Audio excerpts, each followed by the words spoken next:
Hey guys, welcome back to the internet. So I'm not going to be showing my face today. If you've watched my last couple videos, you could probably understand why. I look pretty gross right now, so let's just get into some stories. Can't order office supplies? Have fun getting what you need. So some backstory. For a few years I worked as an office administrator. When I was awarded a new position, they allowed me to retain some abilities as the admin until the new person in the position had learned enough and felt confident to take it on. One of those abilities was ordering office supplies, including bathroom supplies. The person ended up leaving within a few months, and a new person, who had prior experience, filled the position. So after a few months of the newest person being there and getting her login for the office supplies, it was decided by my store manager that I had to get a manager's permission to order any supplies from then on, and they had to sign off on it. Well, one such time, the admin was out for a few days, and we needed the commercial paper towel rolls. I got the sign off and ordered them. They came in, the wrong kind, or so I thought. I told my assistant manager and said I'd make a refund request and reorder, but I forgot to get him to sign off on it. While I was reordering, someone opened the box and used a roll, which I was unaware of yet. Apparently they actually fit the dispensers. The new order came in the next day, and I noticed the other box opened and a roll missing. I checked the dispensers and both fit. While I was doing this, and had decided to return the latest box, someone else pulled out a roll and had started to use it. I told the same assistant manager all of this, still forgetting that I hadn't gotten him to sign off. I left a note on the store manager's desk, with the receipts explaining this perfect storm, with an apology, but noted we had paper towels now for 2 months. When my store manager saw this, he called me into the office and asked about the second receipt and why I didn't get a sign-off. I explained I had forgotten to get the second sign-off, but the manager was aware of what happened, had approved it verbally, and my main concern was trying to fix it first before we could no longer get it next day. By then I had forgotten to get the sign-off. When the manager asked about it, he claimed he had no knowledge of this. To this day, I have no idea why he did that, other than to be a jerk. I was called into the office and asked about it in the assistant manager's presence. I went through the events, but he looked me dead in the eye and flat out lied that I never told him this. I was written up and my access was revoked, of which my assistant manager was made aware. I was told I couldn't buy anything and get reimbursed for it later, no matter if I had permission or not. Well, cue a month later, and our admin is on a 2-week vacation when we run out of something that my assistant manager or the store needs. I can't remember what, but it can only be purchased through the login to get it next day. Friday. Otherwise, it has to wait until next Friday. So the assistant manager comes to me while I'm in the presence of my coworker and says, "Hey, I need you to order this thing." With my best innocent and fake apologetic face on, I looked him dead in the face and say, "Oh, I'm sorry. I no longer have access to that because I didn't get permission last time. We won't be able to get any more until next week, Friday." He says for me to just run up to the store and go get a similar item in the meantime, and he'll sign off on it for reimbursement. And again I say, "I'm sorry, I'm no longer allowed to do that either." My coworker asked me what that was all about, so I told them. Apparently, I'm not the only one this sort of thing had happened to. They all enjoyed the results. Yeah, it's always funny when your boss tries to take away your privileges while also expecting you to finish tasks that require you to have those privileges. Well, at least you get to point out their stupid mistake from the whole thing. Now I've got 2 short ones. Entitled mom demands money for her son's injuries after stealing from my property. So, trying to keep it short, I recently bought my son a new bicycle for several reasons. Firstly, for being so good with his potty training in the run-up to starting school. Second, his toddler bike was broken and I didn't feel safe letting him ride it anymore. Therefore, the toddler bike was put outside my house, behind the dustbin, last week until the bin lorries come round and take it away. So today I come home from work, I'm tired, it's hot, I just want to shower and relax. About 5 minutes later, someone's banging at my door. It's a lady from across the road, who also has a young son. I often see her young son, around 6 or 7, playing outside with his friends. Turns out, he's seen the broken bike behind my bin, and decides he wants to ride it. As it's broken, this didn't end well, and her son has fallen off and scraped all down his face and arms, and had a black eye. She threatens to call the police because apparently it's my responsibility to not leave anything outside in case he thinks it's there to take and play with. She wants me to pay to reimburse her taxi fare to the hospital and back, and for any medical supplies she'll need, bandages and creams, etc. I have flat out refused. I'm sorry for the boy, it does look painful. I've fallen off my fair share of bikes, but this bike was not only on my property, behind the gate and fence, but also behind my bins. It couldn't be seen from the street unless you're looking for it, meaning her kid had to come onto my garden and be looking around to have found it. Man, this is some pretty stretched logic, even for an entitled parent. This is right up there on the level of, I'm gonna sue you because I sprained my ankle while I was robbing your place. Now we have, "Hi, we were thinking about opening up a kid-free cafe." What? That's discrimination. Yep, In my city of 1 million+ population, and hundreds of places where you can bring your kids, one cafe wanted to open up with a kid-free policy. That seemed like such a great idea to me, since I hate kids. I understand that many people don't, probably even most people, but I know there are others like me who wants to have a coffee in peace. But nope, parents were wild with fury and reported the cafe for discrimination. They had to change their policy. Now there are a total of 0 cafes with a kid-free policy, and hundreds where you risk having to sit next to a screaming, crying, messy kid. Strollers blocking the spaces between the tables, and parents drinking latte while not giving an F about their children causing a ruckus. Seriously, 1 cafe, was that too much to ask for?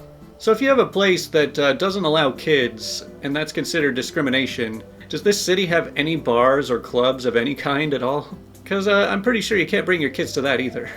Alright, well I pulled a pretty long question of the day today, so we've only got one more big story. Karens of all types. Okay, so this one's going to be a little different than what most of you are used to. I work on the West Coast, running my own business as a cybersecurity consultant. I'm 35 and have been in the business a long time. I have around 10 employees, however, the one we just hired is a special case. Very special. She's one of the dumbest, smart people I know, and her attitude says she graduated with honors from an Ivy League school, and that means she owns you. Since I'm the owner of the business, I leave most duties to my senior security engineers, so she probably only sees me a few times in like the 3 months she's worked for me. So I was out shopping for supplies in the office, and I decided I was going to stop by a local Sam's Club for some lunch. I used to work there when I was in my early 20s, and I was friends with the now manager of the specific store while we were cashiers together. It's worth mentioning that since I was heading to the office after this, I was dressed in my formal business attire. I promise it comes into play later. The Sam's Club cafe has some of the best food in my opinion for the price that they offer. I finish my food and have a chat with the manager friend. My manager friend leaves and goes to do manager things, and I go throw away my paper plate that was provided to me with my pizza, when I start hearing screaming coming from the cafe counter, which isn't even 10 feet away. I look over to see what's happening. Karen says, "What do you mean you're out of frozen yogurt? Do you idiots ever keep anything stocked?" This was a common thing to happen in the summertime since everyone loves their frozen yogurt. Karen looks at me and rushes over. "Manager, are you going to do something about this? I want this dude fired right this instant. He was rude and called me a jerk for asking for a frozen yogurt." I say, "I don't work." She cuts me off before I could continue, but it was then I started to realize she looked familiar. She says, "I don't care. You will fire this little wuss brat right now, or I'm contacting corporate over this." After that, it clicked. She's my employee. I say, "I can't do anything for you because I don't work here." I thought about telling her, but I wanted to see where this goes. She jabs her finger into my chest as hard as she can and twists it.